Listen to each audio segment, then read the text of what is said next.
Diri sayurnya, sayur mayurnya, ikannya dia harus cari yang fresh, yang segar, atau mungkin kalau perlu seperti di luar negeri mereka cari jamur ya, jamur dan mereka pakai hewan piaraan seperti anjingnya untuk mengendus jamurnya di mana. Mereka pilih itu sayur-sayuran, nggak boleh salah. Ada sayuran liar yang boleh dimakan, ada yang tidak boleh dimakan. Ia menemui pohon sulur-suluran liar di daerah Laut Mati situ. Ini sulur-suluran liar ini adalah sebuah tanaman yang beracun. Karena dia selain liar, tapi ini jenis yang beda. Dan dia memetik daripadanya labu liar. Jadi ada pohon sulur-suluran liar dan labu liar. Sedikit saya tambahkan ya, hati-hati dengan apa yang liar di luar sana. Apalagi yang di luar situ. Yang di dalam aja kita harus uji kok. Penghakiman kan dimulai dari rumah Tuhan. Yang di rumah Tuhan aja lo satu-satu ngalami ujian. Jangan serta-merta orang ngomong atas nama Tuhan langsung diterima mentah-mentah. Hati-hati ya, semua itu harus diuji dengan firman. Tapi juga janganlah hidupmu liar, tanpa penggembalaan, tidak punya komitmen. Zaman sekarang ini, orang-orang di dunia yang tinggal di zaman edan sekarang, aduh, komitmen itu nggak populer. Zaman dulu paling tidak masa-masa kuno, waktu zaman orang tua, bahkan kakek nenek kita, orang-orang itu lebih loyal ya. Lebih konservatif dalam keluarga, cerai bukan pilihan. Lebih lebih tradisional. Lebih tradisional. Orang itu lebih menunggu dulu, tidak berhubungan badan sebelum mereka dinikahkan. Sekarang, lihat ya, pernikahan-pernikahan masa-masa zaman lama. Awet-awet tuh, sampai mati, pasangannya cuma satu. Sekarang selingkuh menjadi sebuah standar, nggak apa-apa asal aku nggak melukai pasanganku, nggak melukai suami atau istrinya yang sah. Bingung ya, dunia ini semakin hari semakin menjadi seperti labu liar, penuh racun, sulur-suluran liar.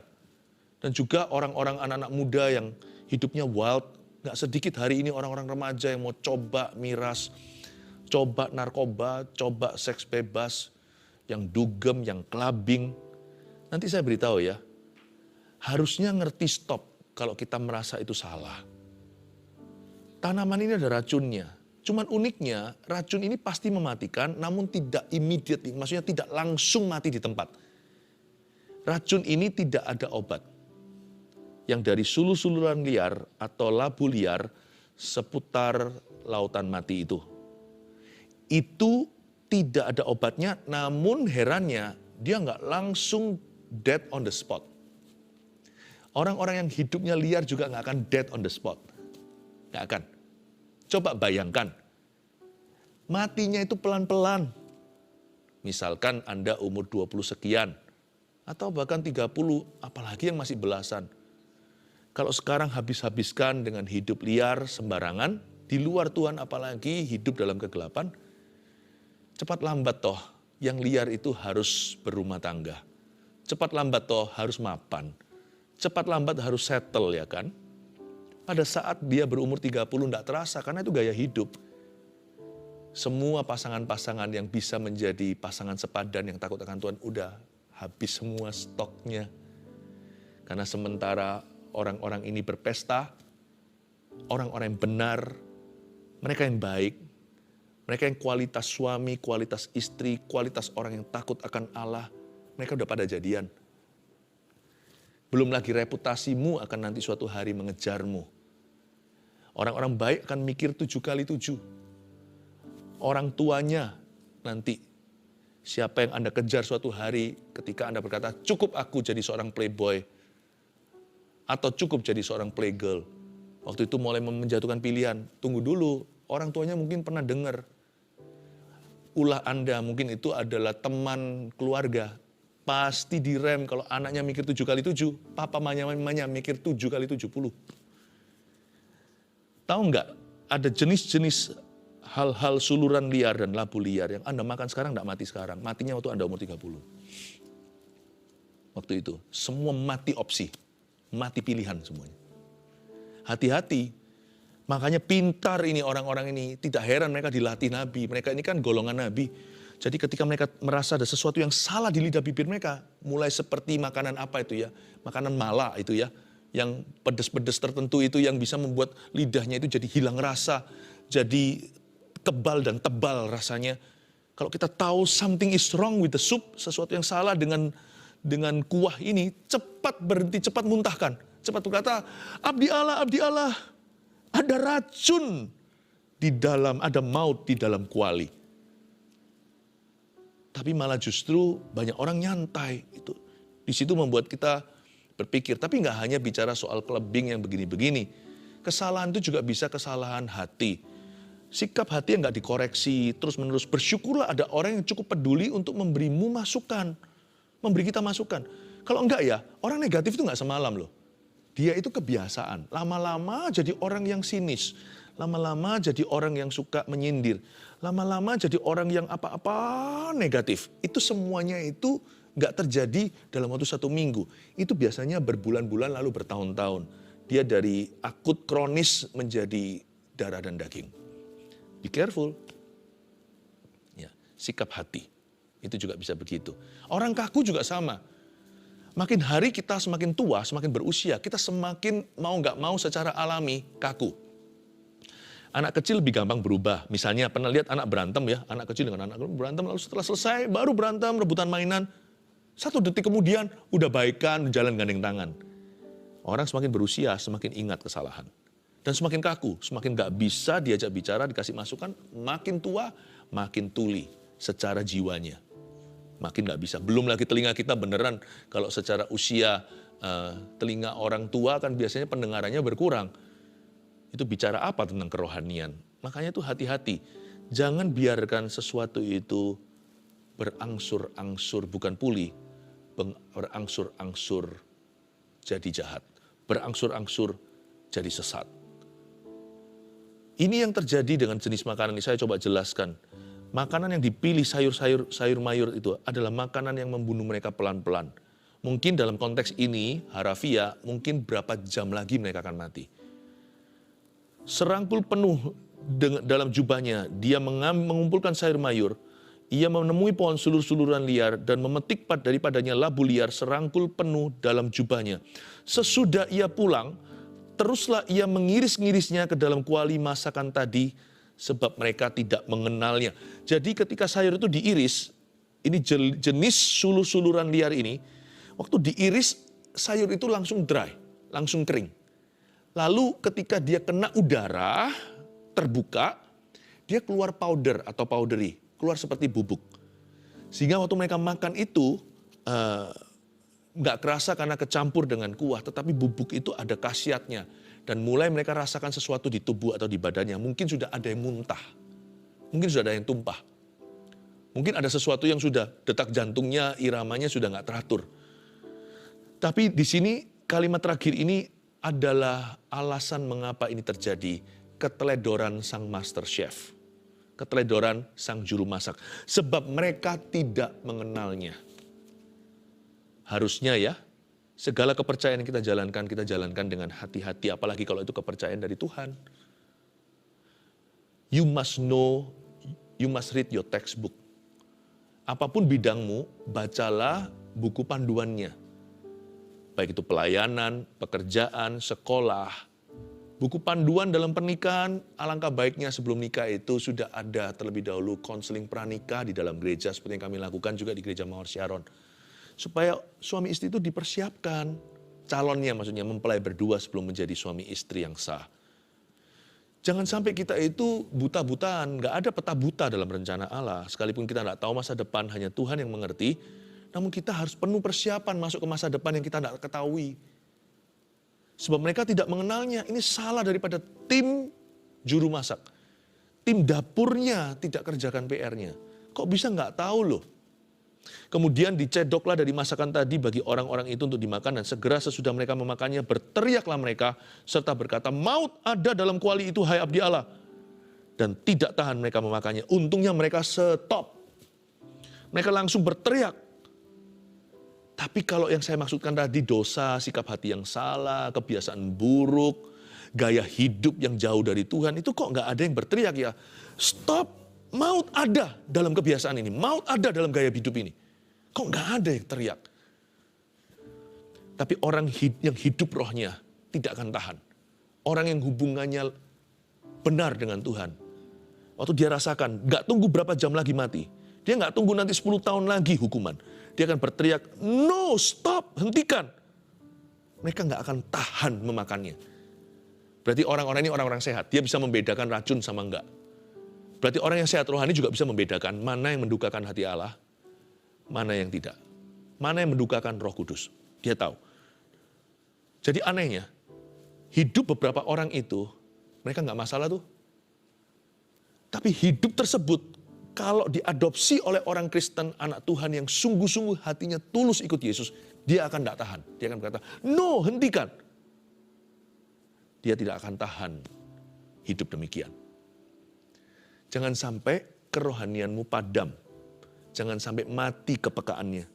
Kita tidak perlu peka sama Roh Kudus itu sampai kita bisa dengar suaranya. Baca Alkitab saja cukup. Sambil kita belajar untuk mendengar suaranya lebih jelas dalam instan-instan spontan dalam kehidupan. Tapi minimal yang disebut kepekaan itu adalah ini. Kita tahu membedakan mana yang benar, mana yang salah. Mana yang baik, mana yang jahat. Kita tahu membedakan.